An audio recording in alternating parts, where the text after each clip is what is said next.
Halo semuanya, selamat datang di pembahasan kita. Kali ini kita bakal menelusuri semacam peta perjalanan yang luar biasa, yaitu tentang sarana pertumbuhan rohani. Intinya, kita mau lihat gimana sih cara-cara praktis yang Allah pakai untuk membentuk hidup kita. Anggap aja ini kayak GPS buat perjalanan iman kita. Oke, kita mulai dengan jujur-jujuran dulu ya. Pernah nggak sih kalian ngerasa iman kalian itu kayak, ya gitu-gitu aja, jalan di tempat, atau mungkin bingung, sebenarnya gimana sih caranya biar aku bisa beneran bertumbuh secara rohani? Kalau kalian pernah ngerasa gitu, tenang, kalian nggak sendirian kok. Justru itu yang mau kita bongkar bareng-bareng sekarang. Setiap perjalanan itu kan pasti ada tujuannya, ya kan? Nah, dalam perjalanan rohani kita, tujuannya itu bukan cuma sekedar jadi orang yang lebih baik atau lebih alim. Oh, bukan. Tujuannya jauh lebih besar dari itu, yaitu untuk menjadi serupa dengan gambar Kristus. Itulah destinasi akhir kita. Terus apa sih yang dimaksud sarana pertumbuhan ini? Simpelnya gini, ini adalah alat-alat atau jalan yang disediain Allah yang kemudian dipakai oleh Roh Kudus buat bantu kita, yaitu tadi bertumbuh dalam iman, karakter, dan pada akhirnya jadi makin mirip Kristus. Jadi ini bukan soal usaha kita semata, tapi tentang memakai alat yang Tuhan udah siapkan. Dan tujuan ini tuh bukan karangan kita loh, Alkitab sendiri yang bilang di Roma 8 ayat 29. Di situ jelas banget tertulis, Allah dari awal sudah menentukan kita untuk jadi serupa dengan gambaran anaknya. Jadi ini adalah semacam cetak biru ilahi untuk hidup kita masing-masing. Keren ya? Oke, tujuannya udah jelas. Sekarang, gimana caranya ke sana? Kita lihat jalurnya. Jalur yang pertama yang akan kita bahas adalah jalur pribadi. Ini semua tentang disiplin diri. Kenapa? Karena pertumbuhan rohani itu nggak terjadi secara otomatis, teman-teman. Perlu ada pilihan dan komitmen yang sadar dari pihak kita. Nah, area pertama dalam disiplin diri ini adalah kerohanian. Ini pondasinya, ini dasarnya. Semuanya tentang hubungan pribadi kita sama Tuhan. Lewat apa? Ya lewat hal-hal yang udah kita tahu. Doa yang konsisten, merenungkan firman yang jadi makanan jiwa kita, bahkan puasa untuk melatih kepekaan rohani. Inilah cara kita menjaga koneksi kita dengan Allah tetap kuat. Selanjutnya, ada jalur pengajaran. Soalnya gini, iman itu bukan cuma soal perasaan panas dingin, tapi juga butuh pemahaman. Kita perlu banget membangun iman yang sehat, yang akarnya kuat, dengan cara mengerti kebenaran Alkitab secara mendalam. Tujuannya? Biar kita nggak gampang goyah, nggak mudah disesatkan, dan bisa mempertanggungjawabkan apa yang kita percaya. Poin berikutnya ini krusial banget. Karakter. Buat apa kita tahu banyak firman, tapi hidup kita nggak berubah? Pengetahuan dan pengalaman rohani kita itu harus kelihatan buahnya, jadi perubahan hidup yang nyata. Kita harus jadi pelaku firman. Ini kelihatan dari apa? Ya dari buah roh, kasih, sukacita, kesabaran, penguasaan diri.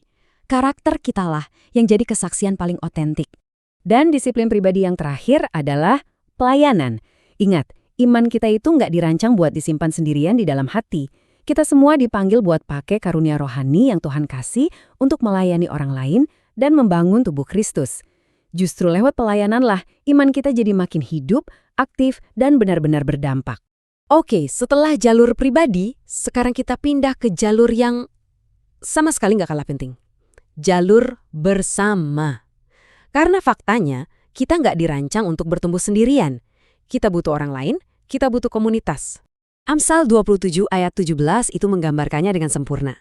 Besi menajamkan besi, orang menajamkan sesamanya. Tahu kan maksudnya? Di dalam komunitas, kita itu saling membentuk, kadang saling mengoreksi, dan pastinya saling menguatkan. Prosesnya memang kadang nggak enak, kayak besi digesek besi. Tapi itu perlu banget buat bikin kita jadi lebih tajam.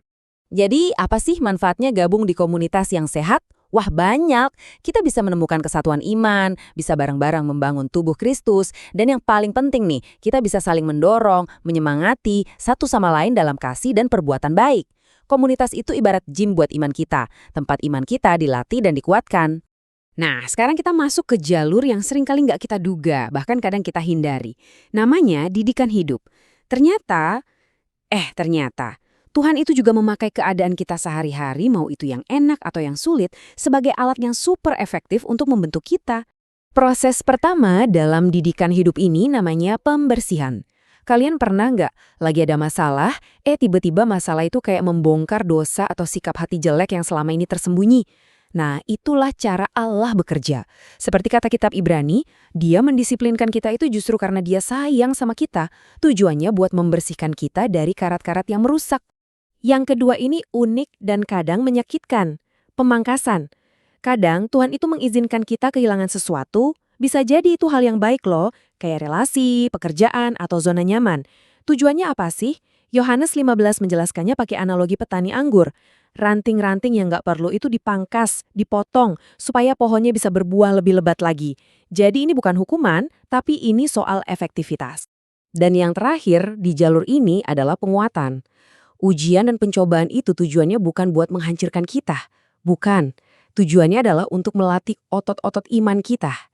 Yakobus menjelaskannya dengan sangat baik. Ujian itu menghasilkan ketekunan. Dan ketekunan itu yang pada akhirnya bikin kita jadi dewasa dan utuh secara rohani. Ingat, karakter yang kuat itu ditempa di dalam tekanan. Setelah kita tahu semua jalur itu, mungkin ada yang bertanya, "Oke, keren teorinya. Terus mulainya gimana secara praktis?" Nah, tenang aja. Di bagian terakhir ini kita akan kasih semacam peta praktis buat perjalanan pertumbuhan kalian. Kita bisa pakai siklus yang simple tapi powerful ini. Namanya PDCA. Pertama, plan. Rencanakan target rohanimu. Mau apa? Misalnya mau baca Alkitab. Kedua, do. Lakukan dengan setia. Ketiga, check. Coba deh evaluasi kemajuanmu secara jujur. Dan terakhir, act. Perbaiki rencanamu kalau perlu, lalu lanjutkan lagi komitmennya. Ini kerangka yang bagus banget biar disiplin rohani kita jadi konsisten. Dan ini contoh yang super konkret. Misalkan mau buat komitmen baca Alkitab harian. Coba deh dibuat sejelas ini. Tentukan apanya. Membaca Alkitab tiap hari. Bagaimananya? 1 pasal per hari, pakai jurnal. Kapannya? Pagi sebelum mulai aktivitas. Di mananya? Di tempat khusus yang tenang.